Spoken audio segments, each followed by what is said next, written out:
Voici au lieu dit le Rond du Roi, on n'est pas très loin de Rochefort. C'est un endroit qui permet de remettre la géologie en place par rapport au paysage. Donc nous sommes au bord sud du synclinorium de Dinan et le relief sur lequel je me trouve, c'est la bande calcaire du Dévonien moyen, autrement appelée aussi la calestienne.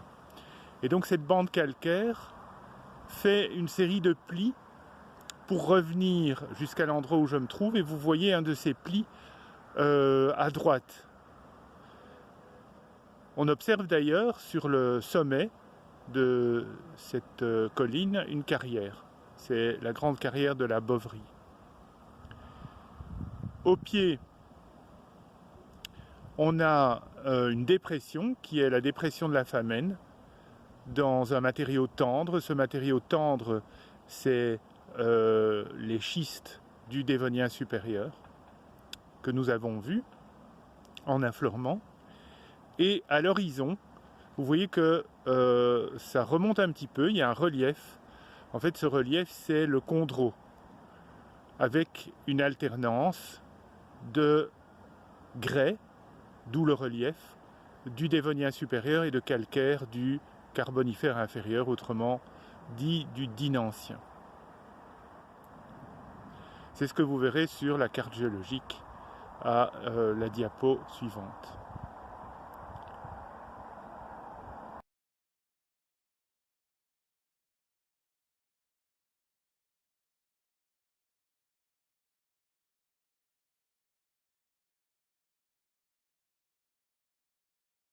Nous voici ici au lieu dit la Laide-Fosse, sur le plateau calcaire, à peu près entre Rochefort et Ans-sur-Lesse. On va observer au niveau de cette Laide-Fosse une perte et noter que rien ne signale l'existence de ce phénomène karstique. En fait, c'est caché par le bois que vous voyez là. Donc on y va.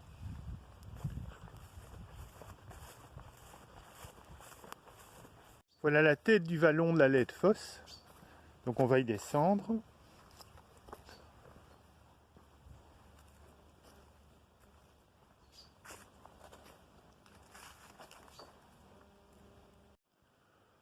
La morphologie en V très nette, caractéristique des écoulements fluviaux. Et vous voyez qu'au fond de ce petit vallon, vous avez un écoulement.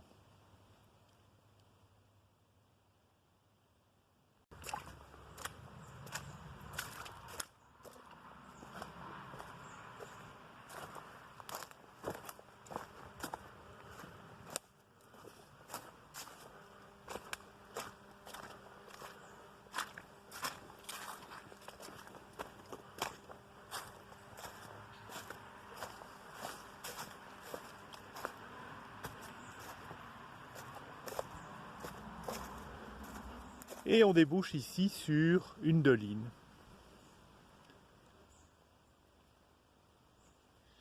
Aussi que à l'entrée de cette doline, l'eau a disparu. Donc il y a déjà des pertes diffuses au niveau du fond de ce petit ruisseau.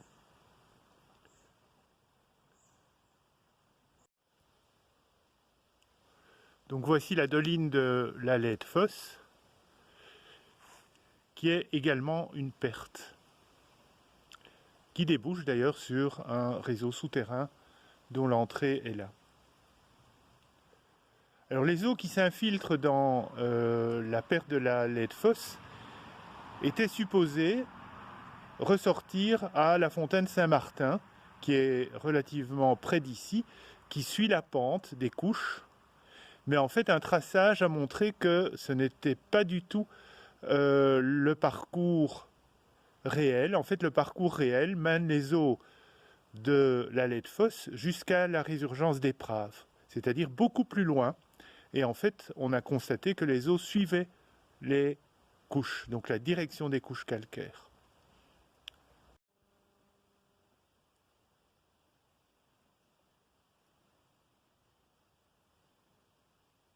C'est aussi le moment de jeter un coup d'œil sur la végétation qui est en fait typique du calcaire ici.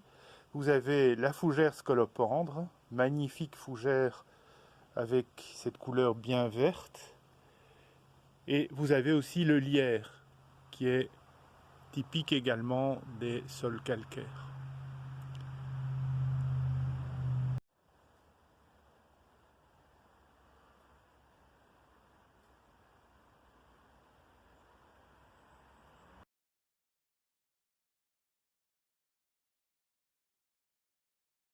Nous arrivons donc à ce fameux belvédère.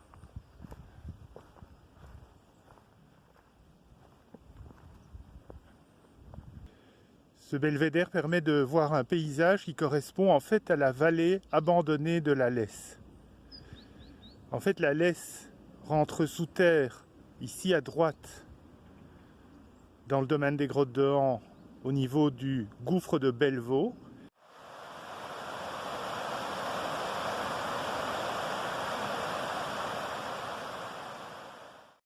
Elle chemine sous terre dans le massif calcaire boisé que vous voyez juste en face, qui est le massif de Boine. Et elle ressort à droite à la résurgence de Han-sur-Lesse.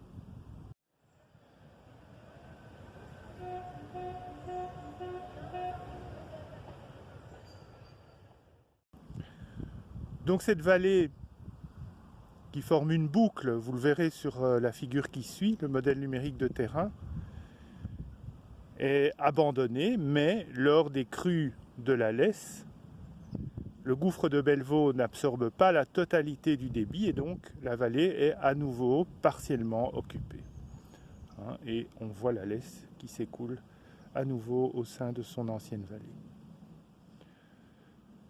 Je vous mets aussi, après le modèle numérique de terrain, un extrait de carte géologique où vous verrez que ce fameux massif de Boine en face est en fait la tête d'un anticlinal qui plonge.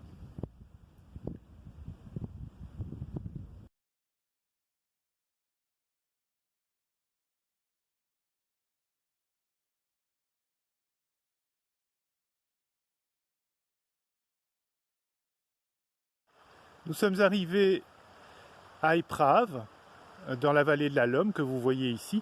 Donc c'est tout près de Han-sur-Lesse. On est un peu en aval de Rochefort. Et dans cette vallée, vous avez la fameuse grotte d'Éprave vers laquelle on va monter.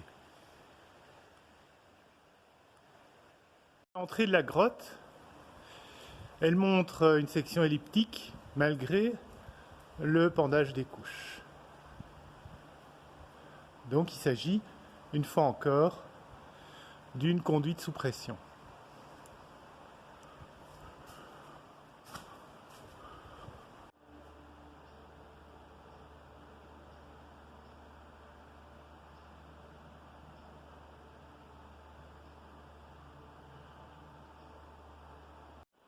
On redescend maintenant dans le fond de la vallée de la Lomme pour voir la résurgence de la Lomme souterraine.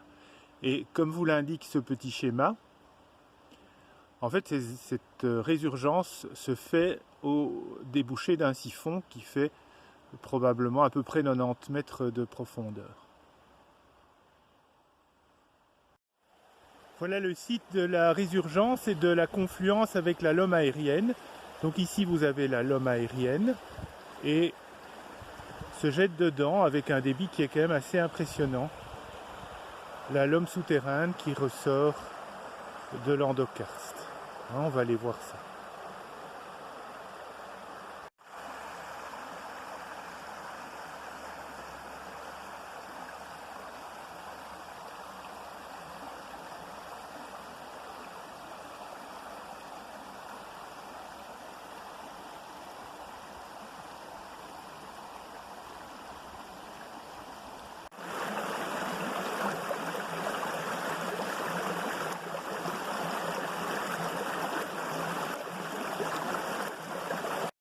Vous voyez qu'à certains endroits, ça bouillonne.